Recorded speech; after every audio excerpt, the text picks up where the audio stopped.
I've actually been coming to my garage a few times, making pieces, doing some multitasking. But I've been asked some workout questions. And I think you saw the bench behind me maybe, but a few of you asked, what are some of the most important lifts that a person could do if that was coming from my opinion? I assume that means for functionality in sport. That's what I assume. And I will tell you, I spent my whole life doing that and trying to answer that question, but I don't anymore. Mine is purely for aesthetics, right? I work on my chest all the time.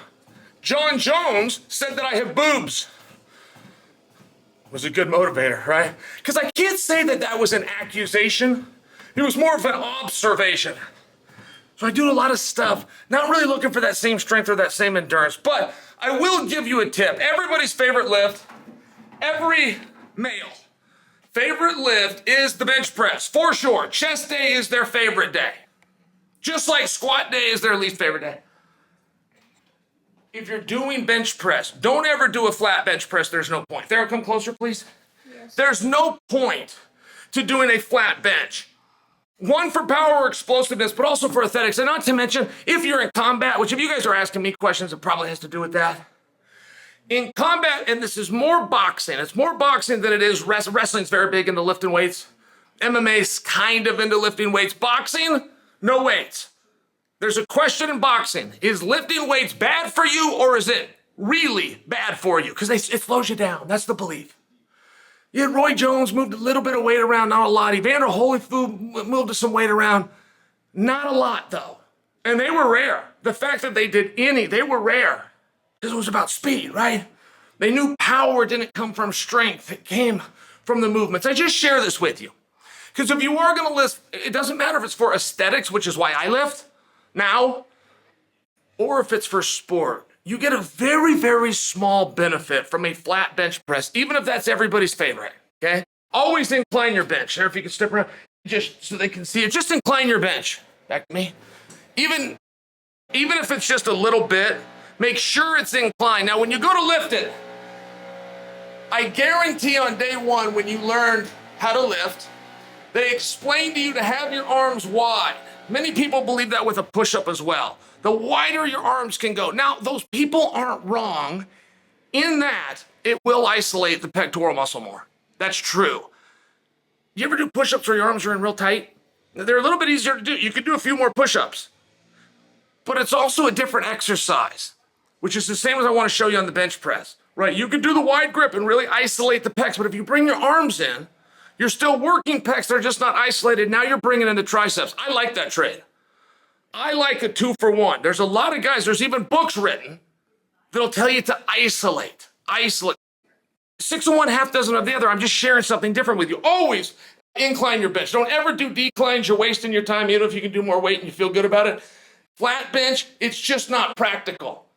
If you like to do it, it's good for the girls. The guys like to know your 1 rep max. I do understand it to a degree, but you're much better with an incline. And don't be afraid to do a close grip. Don't be afraid to come in nice and close. Activate your tricep. Let me show you a couple reps here. So you get it up. I really like a full range of motion. I'm coming down, close to that chest as I can get. I don't mind a hold. I don't love the bounce, though I know that's common. People like to do that. I like the hold and I like a full extension. Now, even though I'm working my pectoral muscles and I've chosen to activate my triceps, if I go at a full range and I can go slow and I can lock it all the way out, bring it all the way down. Okay, I can get away, guys. This exercise I just showed you, I'll do that up to 50 reps, but I'll only do 1 set. I'll see other guys come in the gym, and I'll see them do 2 or 3 sets, and that's their warm-up. And then they start working up, and when they're done, they go grab the dumbbells and they do the flies. I will do 1 set. It's a set of 50, right? Most people do 10 to 12 max.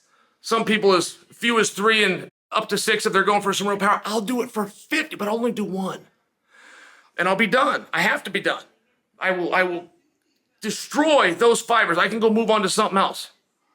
And that's a little bit of a different theory as well. Dorian Yates had it just by example, where it's called go to failure. I think there's a lot of benefits to it. I'm going to give you guys one more tip. So many guys work their abs. And it is very important. This is Tom Hogan 101, one of the great weight training teachers in the history of America. He will always rest body parts. He won't go back to Monday. Whatever he does, he's not doing Tuesday. And what he does Tuesday is not what he's going to do on Wednesday. He's going to alternate, except for one body part, and that is your abs.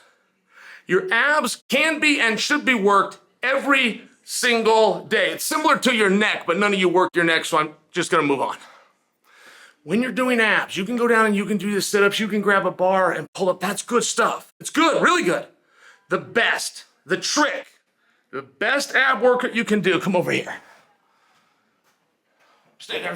The best ab workout you can do is right here. It's just called box jumps. Okay? I've got this pretty low. I'm going to have a good form. Knees, slightly, don't ever lock your knees out. Even if you're standing, if you're in a sports room, if you're on a field, don't even stand with your knees locked. Stand with your knees bent, just a little. You ever seen people, they're there watching practice or something like this, if they lose their career, somebody falls into them, tears their knee out? If their knees were bent this much, that would not happen. Now somebody can fall into you. You got your knees locked out, your career is likely over. It's that serious. You have your knees bent a little bit, you're going to jump, you're going to come to a good stance, and back down. See, abs, you think you're doing a leg workout. You are. You think you're doing explosiveness. You are, because you come a little closer, son. I want to make sure that the camera can hear me. You think you're doing explosiveness in legs. You are. But the number one thing you'll do is you're doing your core. And there's no exercise. You can get down on the mat. You can do as many abs as you want. You can do it with plates. You can do anything you want. This is the ultimate ab exercise. So if you can get your abs while getting your legs, not to mention you start banging those out. You got 25 of those. You move it to the next size. You get another 25 of those.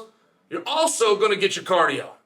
So consider that next time you're in the weight room.